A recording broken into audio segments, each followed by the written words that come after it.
사랑하는 성도 여러분, 오늘은 팔복 7번째 시간입니다. 본문 9절에 화평케 하는 자는 복이 있나니 저희가 하나님의 아들이라 일컬음을 받을 것이며 했습니다. 여기서 아들이라 하는 것은 여자분들도 포함해서 자녀라는 의미입니다. 여러분은 다 하나님의 아들, 딸이십니까? 오늘 본문에는 화평케 하는 자가 하나님의 아들이라 일컬음을 받는다 했습니다. 그러면 혹여 여러분의 삶에 화평이 깨어지고 짜증이나 혈기, 다툼이 일어나거나 그래서 화평을 이루지 못한다면 그런 분들은 하나님의 자녀가 아닐까요? 왜 오늘 본문에는 화평케 하는 자가 하나님의 아들이라 하셨으니까요. 자, 하나님의 자녀가 아니라면 천국에 갈 수 없는데 그러면 큰일이지요. 자, 그러나 요한복음 1장 12절에 영접하는 자, 곧 그 이름을 믿는 자들에게는 하나님의 자녀가 되는 권세를 주셨으니 했고, 갈라디아서 3장 26절에 너희가 다 믿음으로 말미암아 그리스도 예수 안에서 하나님의 아들이 되었다 했습니다. 이 말씀대로 예수 그리스도를 주로 영접하고 성령 받은 사람은 다 하나님의 아들이요 딸입니다. 그러니 본문에서 하나님의 아들이라 하는 것은 일반적으로 구원받은 하나님의 자녀보다는 더 깊은 영적인 의미가 있는 것이지요. 그래서 이럴 때 우리는 자녀라고 지금 하나님의 아들이라 한 건 딸도 표현한 하나님의 자녀라 했지만 지금 구원받은 자녀와 더 깊게 차이를 두면 이럴 때는 참 자녀라고 표현을 하지요. 자녀는 자녀인데 참 자녀는 무엇인가 이제 설명을 들으면 그 자녀된 권세가 각기 다르다는 걸 알 수 있습니다. 사랑하는 성도님들은 오늘 증거되는 말씀을 들으시고 본문의 영적인 의미를 깨달으시기 바랍니다. 그래서 팔복의 7번째 복도 온전히 여러분의 것으로 삼아 하나님의 아들이라 일컬음 받을 수 있으시기를 주님의 이름으로 축원합니다. 사랑하는 성도 여러분, 하나님의 아들 예수님께서는 아담 이후로 죄인된 인류와 하나님 사이에 친히 화목제물이 되어주심으로 하나님과 모든 인류 사이를 화평케 하셨습니다. 첫사람 아담이 하나님을 배신하고 범죄하여 아담과 그 후손은 다 죄인이 되었으며 하나님과 우리 사이는 죄의 담으로 막혀 있었습니다. 골로새서 1장 21절에 악한 행실로 하나님을 멀리 떠나 마음으로 원수가 되었다 하는 말씀처럼 우리는 하나님과 원수되어 있었지요. 세상 사람들이 하나님을 믿지 않습니다. 주님을 구세주로 인정하고 믿지 않습니다. 자, 그러면 믿지 않는 것만인가요? 하나님이 싫어하시는 죄악 가운데 거하죠? 그 죄악은 원수마귀 사단의 권세요, 원수마귀 사단의 속성입니다. 하나님과 반대된 원수가 된 마귀 사단, 어둠의 속성대로 살아가는 사람들, 그것은 당연히 하나님과 원수가 된 것이지요. 우리가 주님을 영접하기 전에는 모두 그러한 사람이었습니다. 이렇게 원수된 인류와 하나님의 사이에 죄의 담을 헐고 화목함을 이루시고자 죄 없으신 예수님께서 십자가에 달려주셨습니다.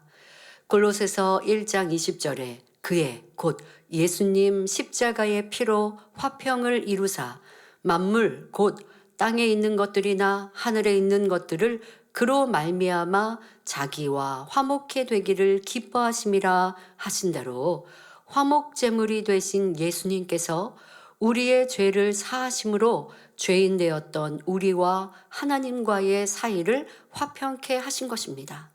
자, 여기서 우리는 다시 한번 죄와 악이 하나님이 얼마나 싫어하고 미워하시는지, 또 우리가 아무리 교회를 다닌다 할지라도 죄악 가운데 살면 하나님과 친밀해질 수 없다는 것을 다시 느끼고 알아야 합니다. 하나님은 천지만물의 주제이시고 사람을 만드신 창조주이십니다.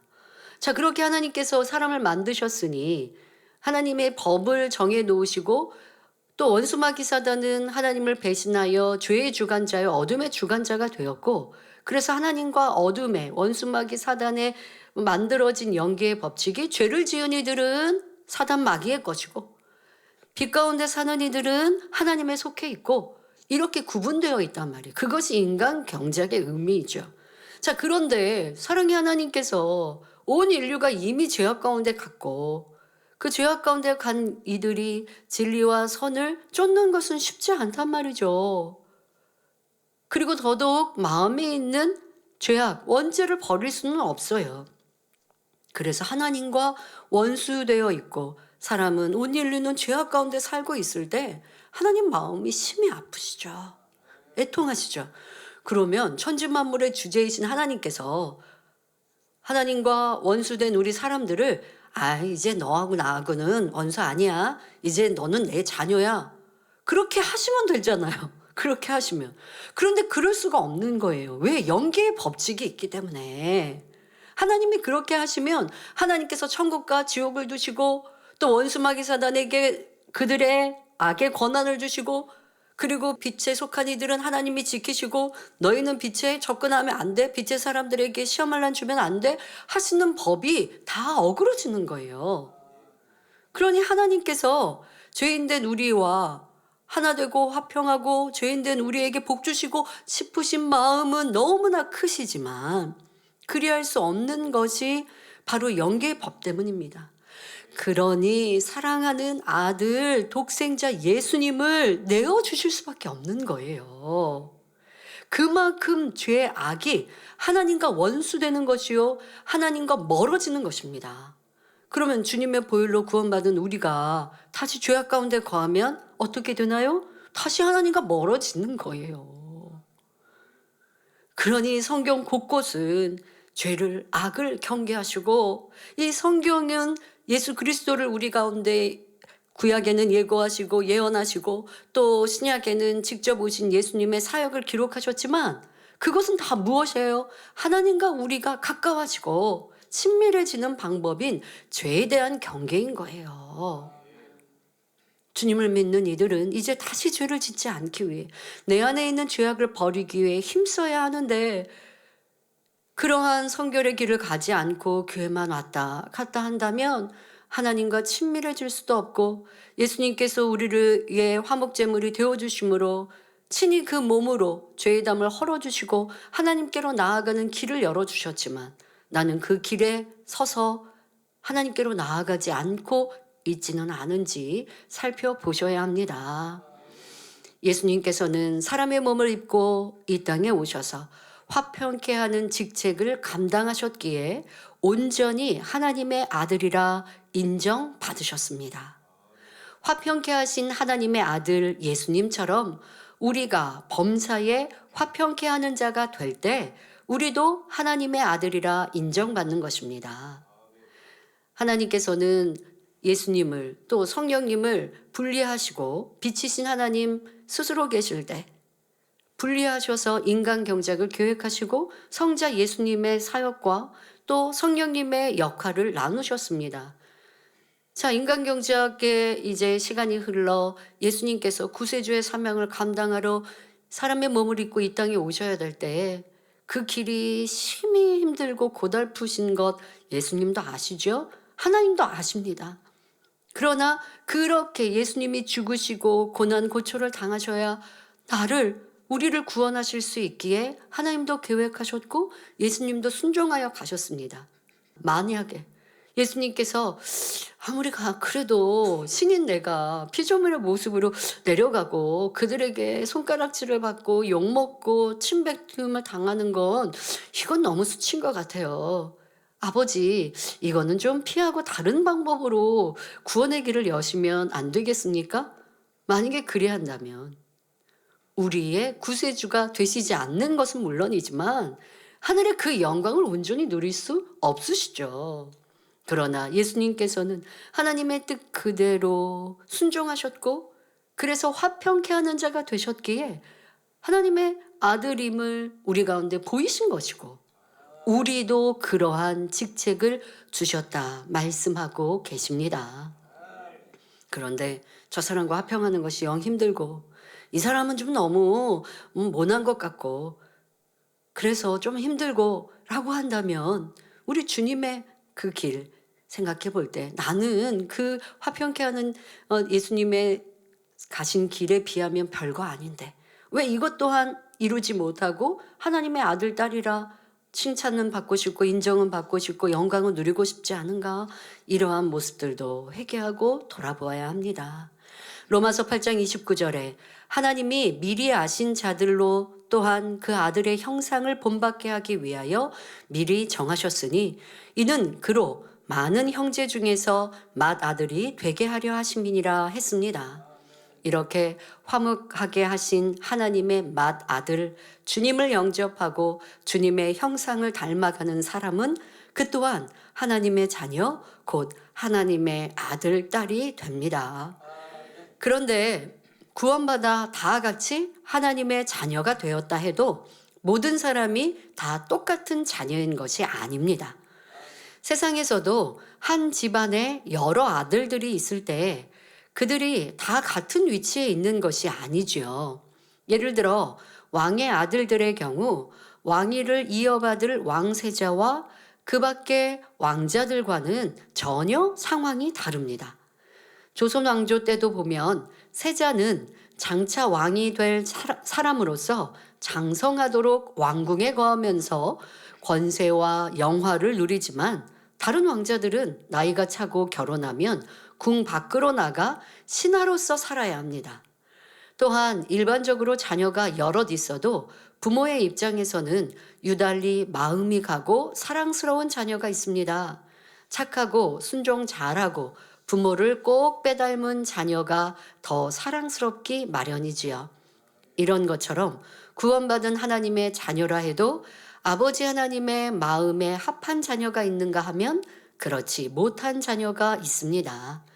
어떤 사람은 주님을 그대로 닮아서 신속하게 마음의 죄악을 벗어버리고 오직 말씀대로 순종하며 삽니다. 반면에 어떤 사람은 믿는다고는 하지만 오랜 시일이 지나도 죄악을 벗어버리지 않고 불순종을 거듭하여 하나님을 서운하게 하죠.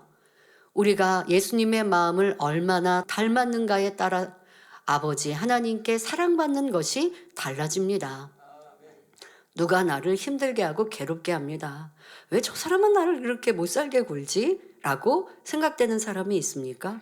자, 그 사람을 품고 섬기고 사랑하는 것, 그것은 상대를 위해서가 아니에요. 내가 참 하나님의 자녀가 되기 위해서, 하나님의 사랑을 받아 구하는 것마다 응답받기 위해서 바로 나를 위한 길이에요. 이건 축복의 길이죠. 그런데 오랫동안 신앙생활하고 직분이 있노라 하면서도 아직 내 마음에 뭐가 안 맞으면 내게 불리기 되는 것 같고 내가 무시당하는 것 같으면 감정 상하고 기분 나쁘고 상대와 원수 맺고 짜증내고 삐지고 라고 한다면 하나님께서 너는 내 참 아들 딸이라 하시겠습니까? 구원은 받는다 할지라도 그런 일들 때문에 구원에서 벗어나지는 않겠지만 그러나 그런 일들도 심히 형제와 원수 맺고 그리고 내가 심히 혈기와 이러한 모습으로 점점점 그런 육체일 가운데 거하면 구원에서도 멀어질 수 있지만 뭐 그냥 이렇게 육체 일의 정도로 내가 짜증하고 삐지고 그리고 와서 회개하고 그렇다면 구원을 받는다 해도 하나님의 지극한 사랑, 응답, 축복은 받지 못하죠. 누구를 위해서가 아니라 바로 여러분을 위해서 진리를 행하고 하나님의 말씀대로 살아가는 것입니다. 그런 자녀를 하나님은 원하시지요. 하나님께서 수많은 아픔과 고뇌를 감내하시면서도 인간을 경작해 오신 까닭이 바로 예수님을 닮은 참 자녀를 얻기 원하신 것입니다. 팔복에서 말하는 하나님의 아들은 이렇게 하나님의 아들이신 예수님을 닮아 하나님의 마음에 꼭 들어맞는 참된 아들을 의미합니다.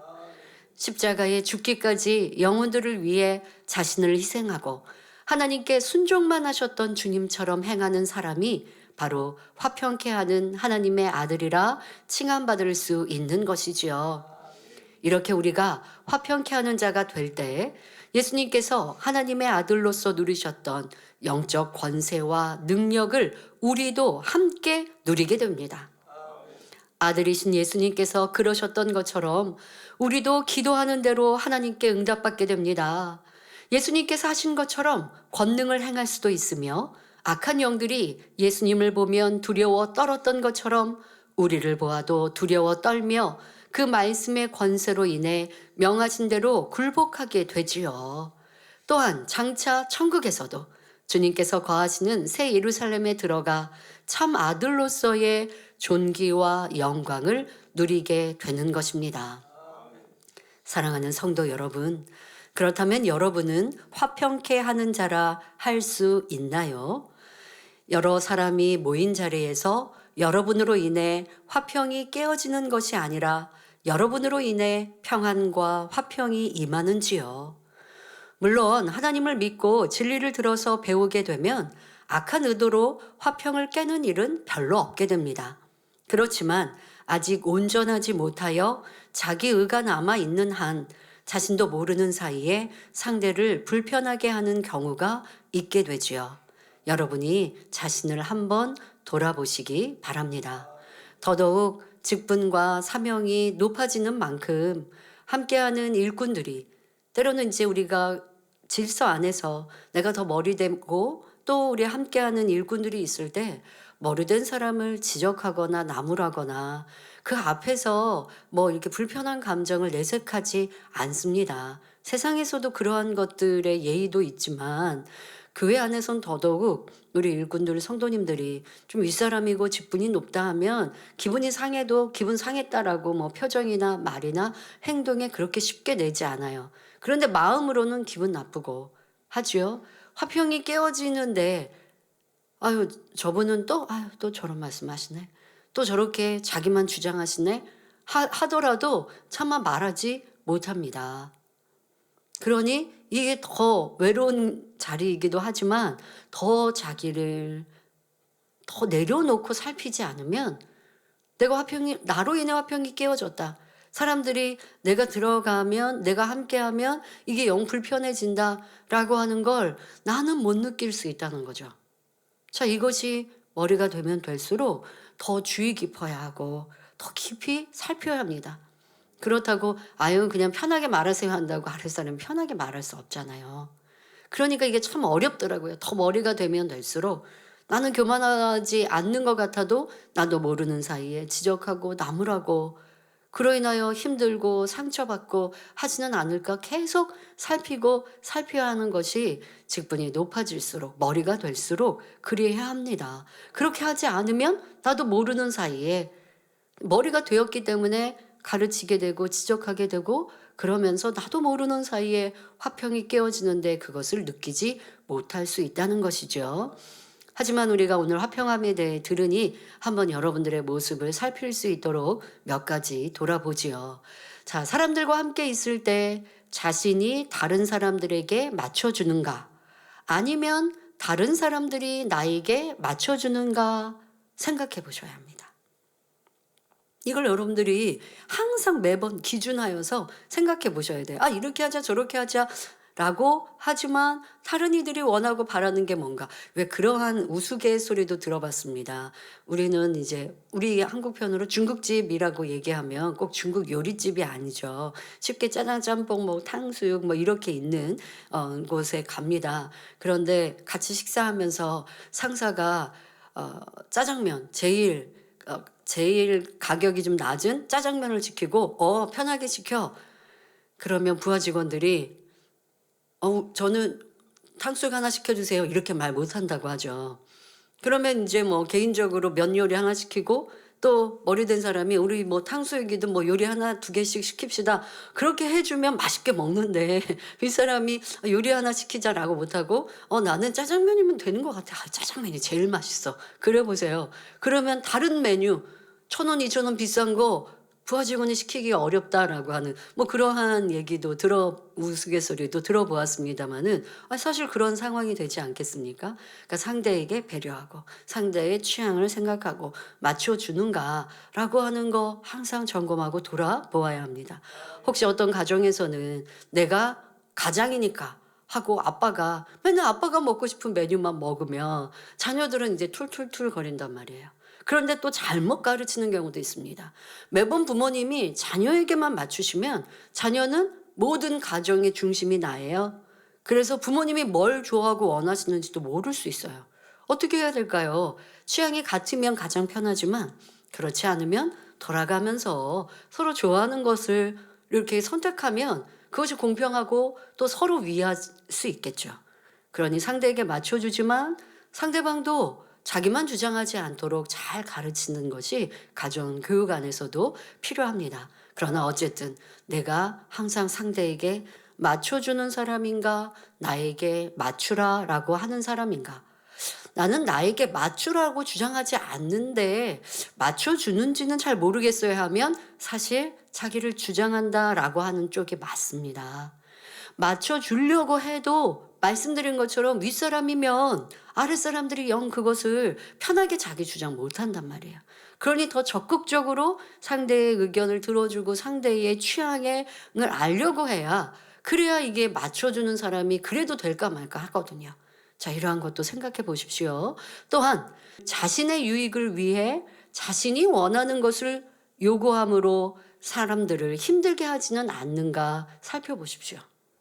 나는 요구사항이 많고 나는 이거 이렇게 한다고 한다면 이 또한 사람들이 나에게 맞춰주어도 윗사람이니까 맞춰주는 것이지 아랫사람들의 의견에 청중하는 것은 아니라는 것이죠. 다른 사람이 상처받고 힘들어하는 것을 알면서도 내 주장이 옳다고 생각하기에 그대로 밀고 나가지는 않았는가 또 살펴야 합니다.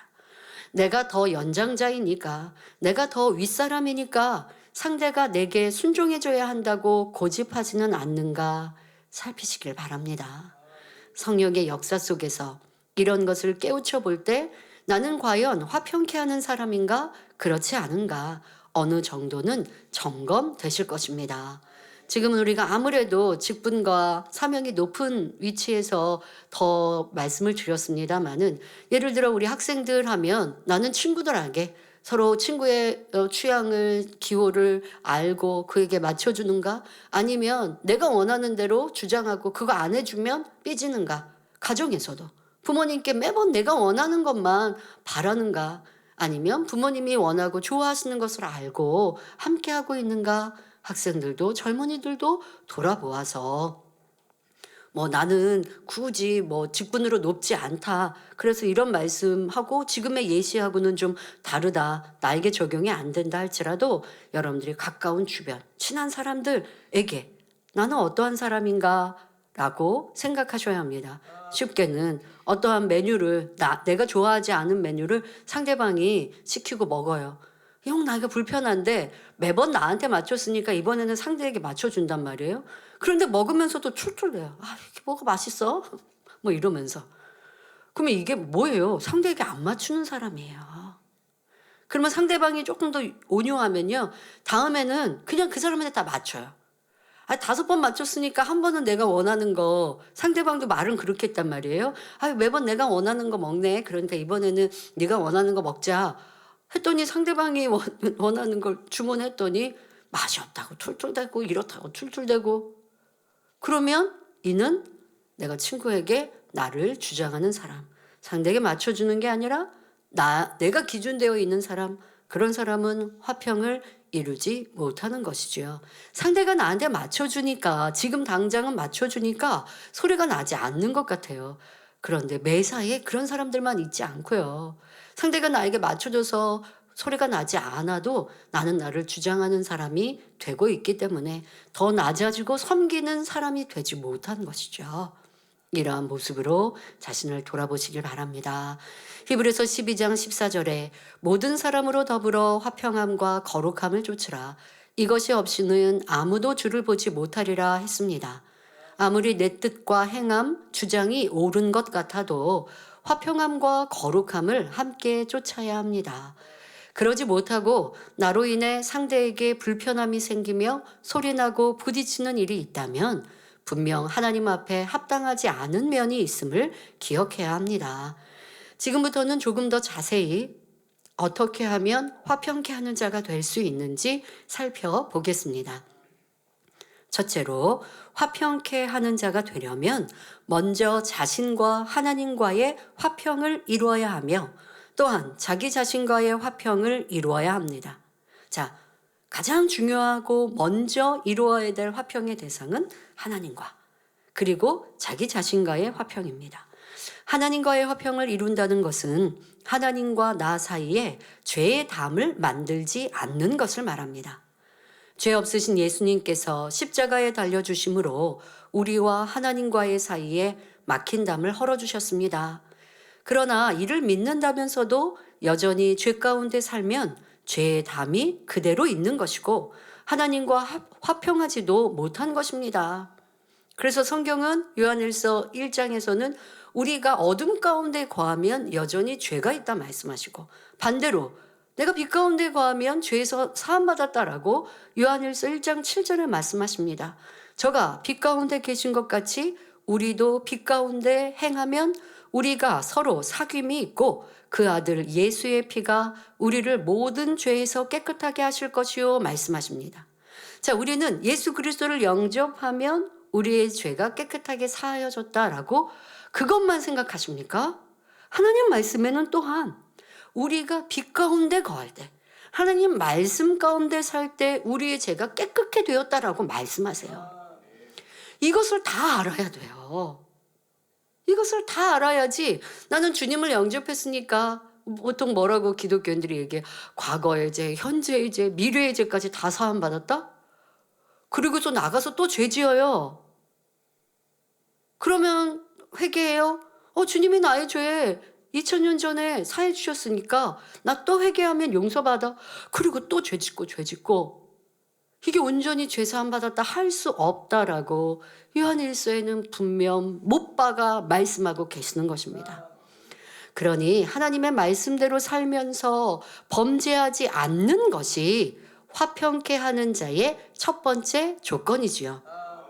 중요한 하나님과 화평함을 이루는 것은 내가 죄의 담을 만들지 않는 것. 다시 말해 죄 짓지 않고 빛 가운데 진리 가운데 살아가는 길입니다. 다음으로 자기 자신과의 화평은 마음의 악을 벗어버림으로 성령의 소욕을 항상 쫓아갈 때 이루어집니다. 사람이 마음에서 악을 버리지 않은 이상은 상황과 조건에 따라 온갖 죄악이 요동하게 되므로 스스로 고통을 받게 되어 평안할 수가 없지요. 자, 여러분, 세상 사람은 자신과의 화평이라고 얘기한다면 내가 원하는 대로 다 하면 자신과의 화평이라 생각할 수 있지요. 보통 그렇게 생각할 겁니다. 내가 원하는 대로 먹고 내가 하고 싶은 거 하고 내가 취하고 싶은 거 취하고 싫은 사람 있으면 싫어하고 미워하고 왜? 내 자기라고 하는 자기의 감정, 마음의 요동 그대로 내가 살아가니까 화평하다 생각할 수 있습니다. 반대로 내가 지금 저 사람이 싫은데 직장의 상사니까 어쩔 수 없이 맞춰야 돼요. 그러면 마음이 어떻게 해요? 힘들고 괴롭죠. 그러니까 나는 내 감정대로 못해서 이게 마음이 상했고 나는 나 자신과 화평을 이루지 못했어 라고 세상 사람들은 생각할 겁니다. 그러나 진리는 반대로 얘기합니다. 내 마음에 있는 죄악을 벗어버리는 만큼 그만큼 자기와 화평하다 말씀하고 계세요. 그러면 무슨 말이에요? 앞서 말씀드린 대로 우리 안에 있는 미운 사람 있으면 미워하는 게 편하지. 그런데 진리는 미워하지 말고 사랑하는 게 화평한 거라고 자기와 화평한 거라고 말씀하시네요. 상대가 나를 괴롭게 하는데 내가 그 앞에서 낮아지고 섬겨주고 내가 먼저 상대를 미워한 게 아니고 상대가 나를 먼저 미워해서 뒷말을 하고 수근수근거리는데 그런 사람과도 내가 섬기고 사랑하고 화평하기 위해 손 내밀어주고 상대가 나를 이렇게 괴롭히는 걸 알면서도 모르는 척하고 그에게 선대해주고 세상 사람은 그러면 이게 부글부글 끓어가지고 살 수 없을 거예요. 이 괴로움이. 그런데 화평한 열매를 온전히 맺으신 주님을 구세주로 영접한 사람은 나를 미워하는 사람을 같이 미워해 보세요. 마음이 편한가요? 힘들고 괴롭죠. 왜? 내 안에 성령님이 계시니까.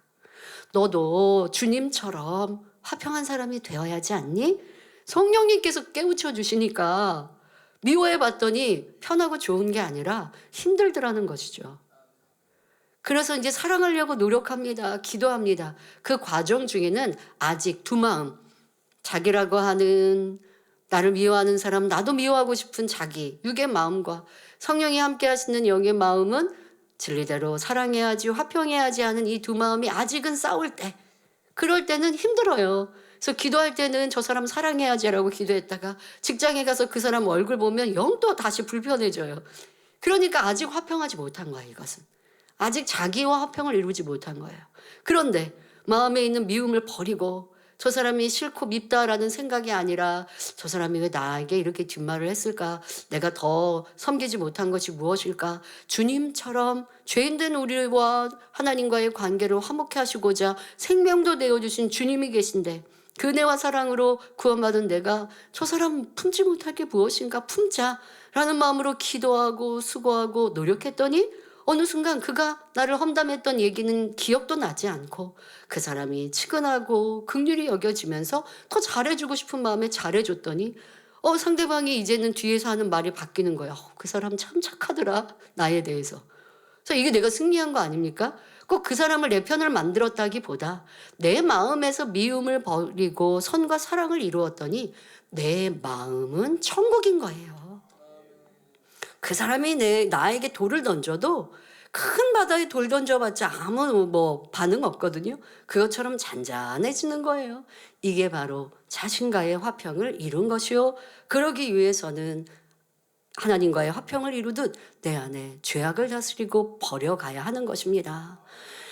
그런데 그렇지 못하고 아직 자기 자신과의 싸움이 있을 때 자신과의 싸움에서 고통받는 한 모든 사람과 더불어 화평하기도 힘들고 자기와도 화평치 못하는 것이지요. 그러므로 죄로 인한 마음의 싸움을 마치고 온전히 성령의 주관을 따라 진리를 쫓아 나갈 때 자신과의 화평이 이루어지며 이렇게 자신과의 화평이 이루어진 후에야 다른 사람들과의 참된 화평을 이룰 수 있는 것입니다. 세상에서는 자존감이 있는 사람은 그런 사람은 누가 뭐라고 해도 자기가 가는 길 간다. 이런 말 요즘 현대에서는 참 많이 하더라고요. 왜냐하면 사람들의 말로 상처받고 괴롭고 우울해지는 감정의 기복이 참 크기 때문에. 그런데 여러분, 그러한 것과 다 상관없이 지금 말씀대로 살면 돼요. 내 안에 있는 빚을 벗어버리면 자기와의 화평이 이루어지고 남과의 화평도 이루어지는 것도 쉽지만 자기의 화평을 이룬 사람, 그런 사람은 누가 나한테 뭐라고 한들 상관이 없어요. 내가 진리의 기준에서 가면 그러면 누가 나를 힘들게 괴롭게 했다라고 해서 슬프고 힘들 이유가 없는 것이에요. 그런 여러분들로 2025년 자존감도 뛰어나시되 여러분 스스로 행복과 기쁨이 넘치는 날들로 살아가는 방법 말씀 안에 그 길을 얻어가시면 좋겠습니다. 둘째로 화평케 하는 자가 되기 위해서는 양선의 마음을 이루어야 합니다. 마태복음 12장 19절 20절에 그가 다투지도 아니하며 들레지도 아니하리니 아무도 길에서 그 소리를 듣지 못하리라. 상한 갈대를 꺾지 아니하며 꺼져가는 심지를 끄지 아니하기를 심판하여 이길 때까지 하리니 하는 말씀이 나옵니다. 이 말씀처럼 사람들과 다투지 않고 자랑하거나 높아지려는 마음이 없으며 요란하게 자신을 드러내지 않는 것이 양선입니다. 상한 갈대나 꺼져가는 심지와 같이 심이 약한 사람, 믿음이 연약한 사람도 사랑하며 어찌하든 잘 되기를 원함으로 상대를 마음에 품어주지요. 이렇게 양선의 마음이 있는 사람은 어떤 일을 이룰 때 여러 사람의 마음을 두루 살핌으로 모든 사람의 마음을 부드럽게 감싸줍니다. 성도 여러분, 때때로 일꾼들 중에 하나님을 사랑하고 뜨거운 마음으로 충성하는데 자기가 있는 곳에 화평이 깨어짐으로 스스로 안타깝게 민망하게 여기는 분들이 있습니다. 더한 문제는 이렇게 화평이 깨어져도 못 느끼는 분들이 가장 큰 문제고요. 그러나 나를 겸비히 낮추면 화평이 깨어지는데 나는 그렇게 화평 깨고 싶지 않은데 또 주를 위해 열심히 충성하는데 나는 왜 이렇게 좀 소리가 날까? 나로 인해 힘들다는 말이 들릴까? 할 때는 참 괴롭지요. 진리를 들어서 알기에 화평을 깨고 싶지는 않은데 왜 자꾸 소리가 나는지 깨닫지 못하여 힘듭니다. 자, 이런 분들은 어떤 일을 이룰 때 이렇게 하는 것이 하나님 나라에 더 유익이겠다 생각하면 정열적으로 일을 추진해 가는데 그러다 보면 여러 가지 이유로 불편하게 느끼거나 반대하는 사람들이 생길 수 있습니다. 그렇지만 열정적인 분들은 하나님의 나라에 좋은 일이라면 몇몇 사람이 불편하다 해도 감수해야 한다고, 그 불편해하는 사람이 감수해야 하고, 또 내가 만약에 그런 사람이었다면 그런 불편도 마땅히 감수할 것이라고 생각합니다. 그러니 다소 반대 의견이 있거나 걸림이 되는 사람들이 있다 해도 내가 보기에 하나님의 나라를 위해 더 좋은 쪽을 택하여 계획대로 추진해 가지요. 밀어붙이는 것이죠. 그러나 상한 갈대를 꺾지 않고 꺼져가는 심지를 끄지 않으시는 우리 주님께서는 이런 일들을 어떻게 생각하실까요? 하나님의 나라를 위하는 그 열심은 기특하시겠지만 실족하고 상처받는 영혼들에 대해서는 주님께서도 그 영혼들과 함께 마음 아파하실 것입니다. 비유를 들어 맏 형이 아버지를 사랑함으로 좋은 선물을 사다 드리면서 철없는 동생들에게는 야, 너는 왜 아버지께 선물을 드리지 않니? 라고 심히 야단치고 힘들게 했다고 합시다.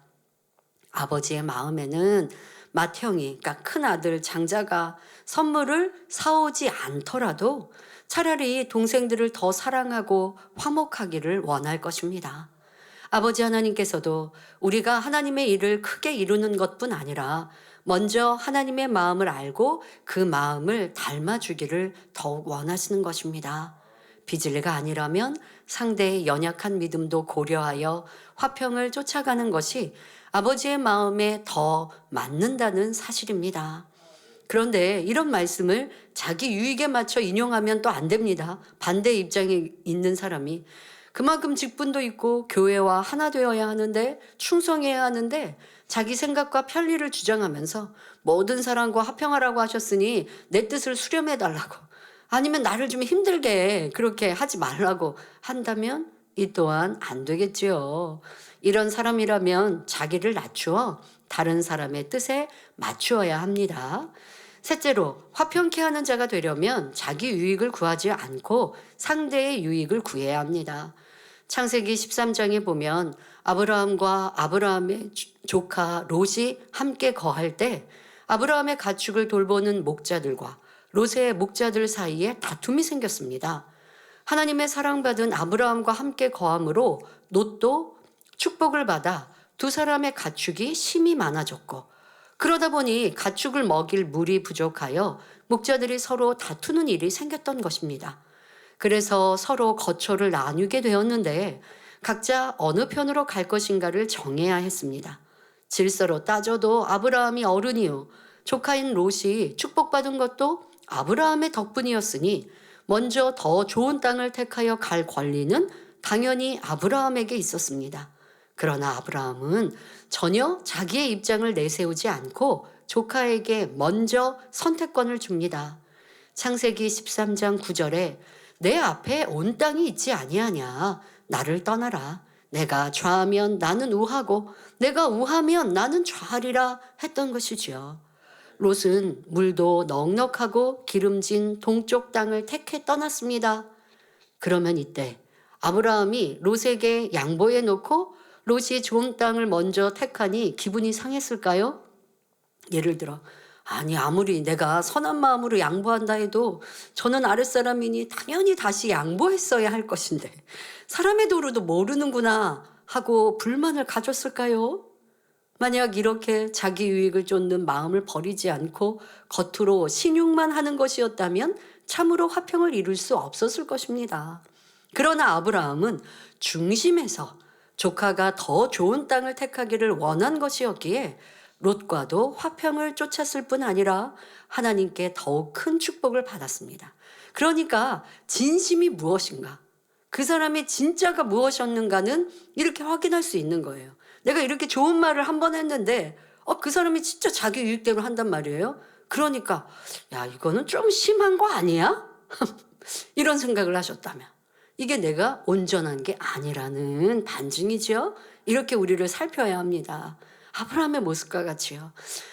아브라함의 선과 사랑, 섬김의 모습이라면 마태복음 5장 39절부터 41절의 말씀처럼 누구든지 오른편 뺨을 치거든 왼편도 돌려대며 속옷을 가지고자 하는 자에게 겉옷까지도 가지게 하며 억지로 오리를 가자면 심리도 동행할 수 있습니다. 또한 마태복음 5장 44절에 말씀하신 대로 원수를 사랑하며 핍박하는 자를 위하여 오히려 축복의 기도를 함으로 하늘에 계신 아버지의 아들이 될 수 있는 것이지요. 우리 예수님께서는 십자가에 못 박히시면서도 오히려 못 박는 저들의 죄를 사하시라고 기도하셨습니다. 이렇게 중심에서 원수까지도 사랑하여 모든 사람 앞에 상대의 유익을 구해줄 때라야 참으로 화평이 이루어집니다. 또한 참 하나님의 아들로서 새 예루살렘에 들어갈 수 있는 자격이 갖춰진 것입니다. 마지막 넷째로 화평케 하는 자가 되려면 자기를 부인하고 상대를 위해 썩어지는 미랄이 되어야 합니다.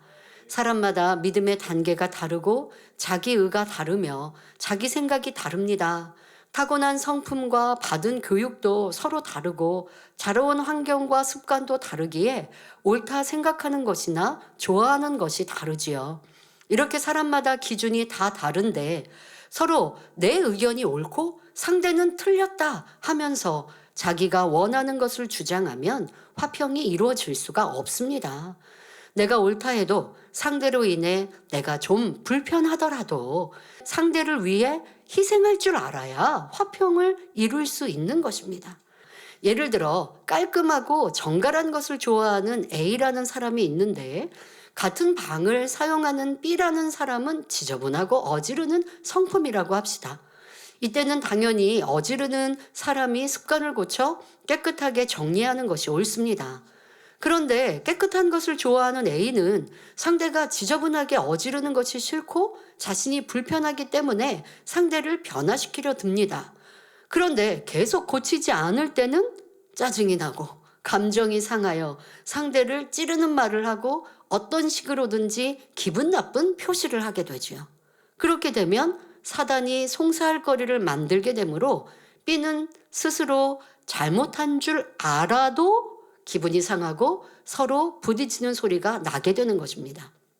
우리가 보통 나는 옳고 상대가 부족하니까 옳은 것을 찾고 말하고 가르치고 주장합니다.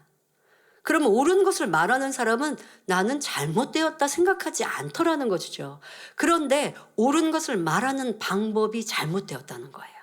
상대가 듣기 싫어하면, 힘들어하면 조금 그칠 줄 알아야 되고 도리어 내가 상대가 못하는 것을 도와줘야 되는데 자꾸 말하다 보면 세상 말로 잔소리가 되고 듣기 싫은 말이 돼서 화평이 깨지는 거예요. 근데 이때 옳은 말을 자꾸 하는 사람은 뭐라고 생각해요? 내가 화평을 깨뜨렸다고 생각 안 하고 상대방이 내 말을 안 듣고 상대방이 거기에다가 반대하고 상대방이 삐지니까 저 사람이 화평을 깨었다라고 말해요. 생각해요. 그러나 아니라는 거예요.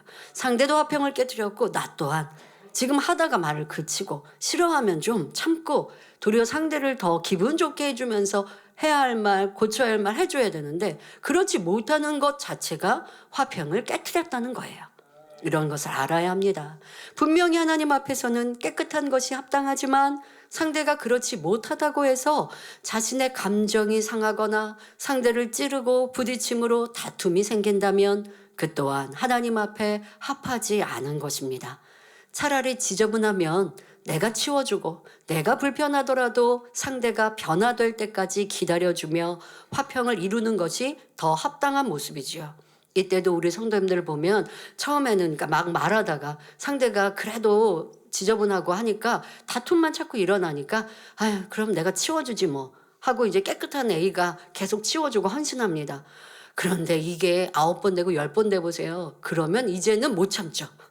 그러고 하는 말이 해도 너무한다고. 내가 이렇게 10번이나 치웠으면 한 번쯤은 해야지. 그러면 이제까지 쌓아놓은 게 도루묵 그냥 없어지는 거예요. 그러니까 어떻게 해야 되는데요? 행함만 희생하지 말고 마음에서부터 불편한 그 마음과 감정, 이게 더 중요한 거예요. 이걸 붙들고 밤마다 불같이 기도해서 아버지, 제가 이렇게 어지르는 삐에 대하여서 치워주고 있는데 마음은 불편합니다. 이런 마음조차 없게 해주시고, 이 불편한 마음이 교만한 마음, 저 사람은 저렇게 왜 안 치워? 하는 이 교만한 마음입니다. 이런 마음 버리고 온전히 소중히 여기고 귀히 여길 수 있는 온전한 섬김의 마음 되게 해주세요. 이렇게 간절히 기도하면서 행해야, 그래야 이제 폭발하는 일이 없게 되는데, 행함만 하다 보면 온전히 변화되지 않고 마음에 있는 불편함이, 감정이 남아 있어서 어느 때인가는 올라온다는 것입니다. 물론 화평하기 위해, 상대와 화평하기 위해 오래 참고 상대의 허물을 덮어주는 것과 상관하기 귀찮아서 모른 척하는 것은 다릅니다. 화평을 이루겠다고 해서 상대가 범죄하여 사망의 길로 가는데도 그냥 놔두라거나 타협하여 여러분도 빚을 일을 행하라는 것은 아닙니다. 모든 사람과 더불어 화평함을 이루되 반드시 진리 안에서의 화평을 이루어야 하는 것입니다. 곧 사람과의 화평을 이루기보다 먼저 하나님과의 화평을 이루어야 하는 것이지요. 빚을 행하면서 사람과의 화평을 이루고자 한다면 하나님과의 화평을 깨게 됩니다. 이는 화평을 이루어 영적인 복을 누리는 것이 아니라 세상과 타협하고 범죄하게 되는 것일 뿐입니다. 예를 들어 믿지 않는 가족들과 화평을 이루기 위해 여러분이 우상 앞에 절할 수 있습니까? 믿지 않는 직장 동료들이 주일에 친목회를 하자거나 회식 자리에서 분위기를 깨지 않도록 술을 딱 한 잔만 마시라고 하면 어찌할까요? 이런 때는 단호하게 유혹을 물리치고 하나님께서 기뻐하시는 쪽을 택해야 하지요. 물론 방법에 있어서는 최대한 지혜롭게 해야 하지만 빚을 일을 행하면서 사람과 화평을 쫓는다는 것은 전혀 하나님의 뜻이 아니며 팔복과도 상관이 없는 것입니다. 결론을 말씀드립니다. 사랑하는 성도 여러분, 창세기 17장 1절에 여호와께서 아브라함에게 나타나서 그에게 이르시되 나는 전능한 하나님이라 너는 내 앞에서 행하여 완전하라 하셨습니다. 이 말씀처럼 우리 하나님께서는 그 자녀들에게 예수님의 성품을 닮아 온전히 성결되고 완전히 행하는 자녀가 되기를 원하시지요. 그런 하나님의 아들, 딸을 얻기 위해 선악과를 두시고 오늘날까지 경작해 오신 것입니다. 그래서 완전한 자녀 하나를 얻으실 때 너무나 사랑하시고 이 땅에서도 동행하시며 장차 천국에 이를 때는 보좌 가까이 새 예루살렘에 거하게 하시면서 영원히 사랑을 나누십니다. 오늘은 화평케 하는 자에 대한 말씀을 증거했는데 여러분이 이와 같이 화평케 하는 자가 될 때 바로 하나님을 닮은 완전히 행하는 자녀요 하나님의 뜻에 합당한 자녀라 인정받게 됩니다. 과거에 왕이 다스리던 시대에 왕위를 계승할 왕자라면 그 영화로움이 대단했습니다. 하물며 전능하신 창조주 하나님의 마음에 흡족한 참 아들로 인정받을 수 있다면 얼마나 영예롭고 복되겠습니까? 사랑 많으신 아버지께서 여러분을 보실 때 어여뻐서 견디지 못하시며 무엇이나 마음에 품기만 해도 즉각 응답해 주십니다. 여러분이 스스로 높이고자 하지 않아도 하나님께서 친히 사람들 앞에 높여 사랑하는 아들임을 증거하시니 천군 천사도 여러분을 존중하며 섬기게 되는 것입니다. 사랑하는 성도님들은 원수까지라도 사랑하신 주님의 마음을 닮아 모든 사람과 화평케 하는 자가 되시기를 바랍니다. 그래서 참 하나님의 아들로 인정받음으로 영광과 권세를 누리시며 천국에서도 하나님의 보좌가 있는 새 예루살렘에 거하시기를 주님의 이름으로 축원합니다. 할렐루야. 전능하신 사랑의 아버지 하나님, 이 시간 기도받는 모든 성도님들을 위해 안수하여 주옵소서. 전국 전 세계 하나님의 자녀들 위해 시공간을 초월하여 역사하여 주시옵소서. 믿어지는 믿음을 주시고 부정적인 생각과 의심의 세력을 물리쳐 주옵시며 모든 시험 환난도 물리쳐 주옵소서. 머리부터 발끝까지 오장육부, 뼈, 마디마디, 온몸의 신경, 조직, 세포 등 성령의 불로 태우시고 근본의 빛으로 역사하여 주옵소서. 예수 그리스도의 이름으로 명하노니 원수마귀 사단아 모든 질병균 연약함아 물러가라. 빛이여 임하라. 모든 불치 난치병도 성령의 불로 태워 깨끗게 하여 주옵소서. 말라리아를 비롯한 모든 풍토병도 물리쳐 주옵소서. 감기, 기침, 열, 몸살, 독감 등 각종 유행성 질병도 다 물러가라. 어떠한 질병도 틈타지 않게 지켜 주옵소서. 각종 암과 전이된 것, 에이즈, 백혈병, 뇌졸중, 고혈압, 저혈압, 심장병, 폐병, 위장병, 당뇨, 부인병, 피부병, 갑상선 질환과 모든 염증도 깨끗게 하여 주옵소서. 소아마비, 중풍, 관절염, 디스크도 온전케 하여 주옵소서. 요통, 두통, 신경통을 비롯한 모든 통증은 사라질지어다. 간질, 자폐증, 우울증, 조울증, 공황장애, 노이로제, 치매 등 모든 정신질환도 물러갈지어다. 모든 마비된 것도 풀어지고 일어나 걷고 뛸지어다. 눈도 잘 보이게 하옵시고 귀도 잘 들리게 하여 주옵소서. 소경은 눈을 뜨고 귀머거리는 들으며 벙어리는 말할지어다. 각종 사고 후유증도 깨끗게 하여 주옵시고 부러진 뼈도 붙여 주옵소서. 화상 입은 것도 온전케 하시고 화기야 물러가라. 열도 물러가라. 아버지 하나님 흉터나지 않게 역사하여 주옵소서. 마약을 비롯하여 각종 약물과 독극물, 중독도 깨끗함을 입을지어다. 죽은 신경과 세포가 살아나며 죽은 자도 살아나게 하여 주옵소서. 잉태의 축복도 주옵소서. 예수 그리스도의 이름으로 명하노니 원수마귀 사단아 하늘 공중 권세 잡은 악의 영들아 물러가라. 그의 사자들도 물러갈지어다. 이 땅에 악한 영, 더러운 영, 거짓되고 간사한 영, 이간질하고 미혹하는 모든 어둠들은 물러갈지어다. 모든 흉악의 결박을 풀고 어둠아 물러가라. 빛이여 임하라. 아버지 하나님 부르짖어 기도할 수 있는 능력을 주시고 죄를 버리고 성결될 수 있는 능력 주옵소서. 영원히 잘됨같이 범사에 잘되게 하시고 가정의 복음화도 이루어 주시기를 원합니다. 한 주간도 모든 사고와 재앙으로부터 지켜주시고 불통이 없는 형통한 삶을 살 수 있도록 축복해 주옵소서. 성령의 불담으로 천군 천사와 주님의 불꽃 같은 눈동자로 모든 하나님의 자녀들과 가정일터 사업터를 지켜주시기를 원합니다. 학생들에게 지혜와 명철을 더하시고 공부할 수 있는 뜨거운 마음과 열정도 더하여 주옵소서. 마음과 생각을 세상에 빼앗기지 않도록 지키시고 하나님을 뜨겁게 사랑하는 학생들로 축복하여 주옵소서. 하나님의 자녀들이 먹으나 마시나 입으나 무엇을 하든지 하나님 앞에 영광 돌리는 삶이 되게 축복하여 주옵소서. 나는 하나님을 만났노라, 체험했노라, 응답받았노라, 축복받았노라 간증하는 입술이 되게 역사하여 주옵소서. 아버지 하나님 감사합니다. 홀로 영광 받으옵소서. 우리 주 예수 그리스도의 이름으로 기도하옵나이다. 아멘.